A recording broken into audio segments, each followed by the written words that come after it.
Bismillahirrahmanirrahim. Yang terhormat Menteri Pendayagunaan Aparatur Negara dan Reformasi Birokrasi Republik Indonesia beserta jajaran serta pimpinan dan juga anggota Komite 1 DPR RI yang kami hormati. Assalamualaikum warahmatullahi wabarakatuh. Salam sejahtera bagi kita semua. Om Swastiastu, Namo Buddhaya, salam kebajikan. Sebelumnya kami ingin ucapkan selamat atas dilantiknya Saudara Abdullah Azwar Anas, SPD SSMSI, menjadi Menteri Pendayagunaan Aparatur Negara dan Reformasi Birokrasi Republik Indonesia. Saudara Menpan RB serta pimpinan dan anggota Komite 1 yang kami hormati. Dalam ketentuan pasal 6 Undang-Undang Nomor 5 Tahun 2014 tentang ASN mengamanatkan status kepegawaian di lingkungan instansi pemerintah hanya dua jenis, yakni pegawai negeri sipil atau PNS dan P3K. Aturan tersebut kemudian diturunkan oleh pemerintah dalam PP nomor 49 tahun 2018 tentang manajemen pegawai pemerintah dengan perjanjian kerja yang memuat masa kerja honorer diatur hingga 2023. Selama ini ditengarai banyak masalah dalam pengangkatan tenaga non ASN tersebut. Di antaranya sistem rekrutmen yang tidak jelas dan adanya unsur nepotisme dalam pengangkatan tenaga non ASN. Rendahnya kesejahteraan tenaga honorer hingga rendahnya kemampuan tenaga non ASN tersebut. Bagi pemerintah pusat, penghapusan tenaga non ASN atau honorer adalah bagian dari langkah strategis untuk membangun sumber daya ASN yang lebih profesional dan sejahtera serta memperjelas aturan di dalam rekrutmen. Namun, bagi pemerintah daerah, kebijakan ini akan mempersulit posisi pemerintah daerah karena di instansi pemerintah daerah banyak mengangkat tenaga honorer dan mereka yang telah bekerja puluhan tahun. Selain itu, DPD RI khususnya Komite 1 menerima banyak aspirasi terkait penghapusan tenaga honorer tahun 2023. Demikian pengantar dari kami, Pak Menteri. Selanjutnya kami persilahkan kepada Bapak Menteri untuk menyampaikan paparannya. Dan saya hormati, tentu kami nanti tidak akan menyampaikan beberapa kerangka teori, tetapi memang outline yang disampaikan tadi terkait dengan kebijakan pengadaan PPK di tahun 2022 dan penanganan tenaga non-ASN pada kementerian lembaga dan pemerintah daerah. Ibu dan Bapak saya hormati, next, saya kira soal manajemen aparatur sipil negara, next itu ada Undang-Undang Nomor 5 tahun 2014. Next slide-nya bisa, oke.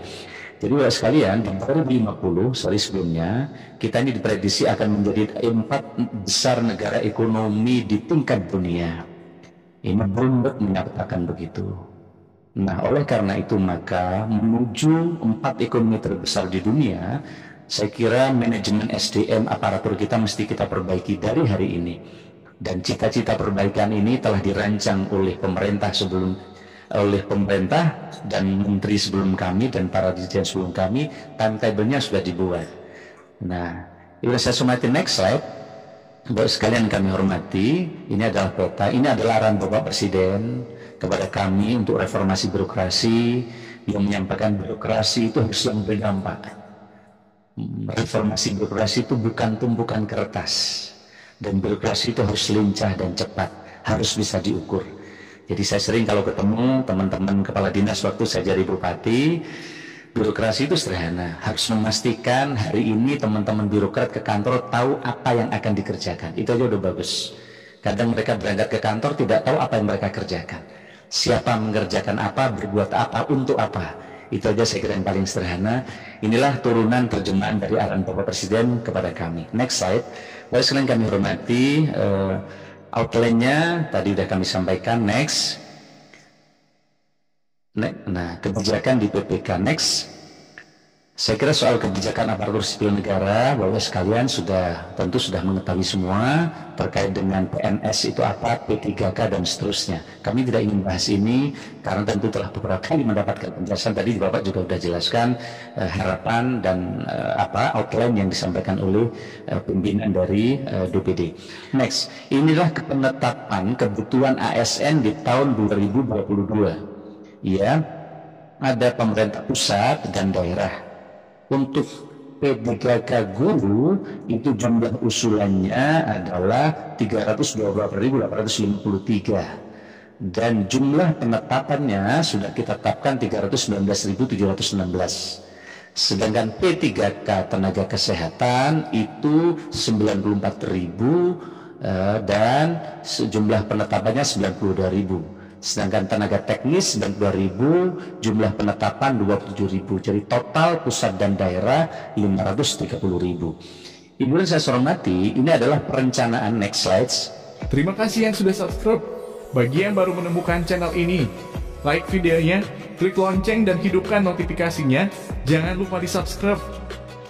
Perencanaan dan pengadaan ASN di tahun 2022, di mana di Juni 2022 itu adalah proses penetapan keputusan materi tentang kebutuhan ASN nasional di 2022. Kemudian Juli 2022 itu adalah pembukaan pengusulan kebutuhan ASN tahun 2022. Jadi materi pengusulan itu dari Kementerian Teknis. Nah ini kadang sebagian teman-teman di publik kadang dianggap di Kemenpan RB. Kemenpan RB kebijakannya, datanya adalah dari teknis. Oleh karena itu sekarang di sektor kesehatan kita meminta untuk ada percepatan data karena sampai sekarang belum sepenuhnya bisa terpenuhi. Kemudian untuk instansi daerah di Juli. Kemudian Agustus 2022 itu adalah rakor transfer naskah soal seleksi ASN di 2022. Nah kita berharap tahun ini juga tidak ada lagi isu calo dan makelar untuk tes. Kita tidak ingin lagi ada suara bahwa tes itu bisa diatur, padahal ini jelas-jelas tidak bisa. Oleh karena itu nanti mudah-mudahan kita ke depan akan menghasilkan proses ini jauh lebih bagus. Nah di September 2022 ini adalah rakor pengadaan ASN tahun 2022 dan penyerahan Kepmen tentang penetapan kebutuhan ASN kepada seluruh instansi pemerintah di minggu pertama. Nah oleh karena itu maka teman-teman kerja keras ini, dan jadi momentumnya pas ini DPD hari ini mengadakan rakor tentang ini. Kemudian pembukaan pendaftaran seleksi CASN itu di minggu ketiga sampai minggu keempat. Next slide. Nah itu penanganan tenaga non ASN yang tadi disampaikan oleh DPD pada kementerian dan lembaga dan pemerintah, ini yang agak lumayan bising beberapa kesempatan ini. Ini butuh bersama-sama, saya kira bersama-sama kita jelaskan bersama dan kita mencari solusi bersama yang terbaik untuk birokrasi dan penguatan SDM kita. Next. Bapak kami hormati, ini adalah komitmen pemerintah dalam penanganan tenaga honorer. Jadi jelas sekali nomor satu adalah peraturan pemerintah 48 dan seterusnya, pengangkatan tenaga honorer menjadi pegawai negeri sipil, termasuk peraturan pemerintah nomor 56 tahun 2012. Next slide. Bapak sekalian, inilah kriteria jumlah tenaga honorer yang diangkat PNS. Ini penting untuk kami sampaikan Bapak sekalian.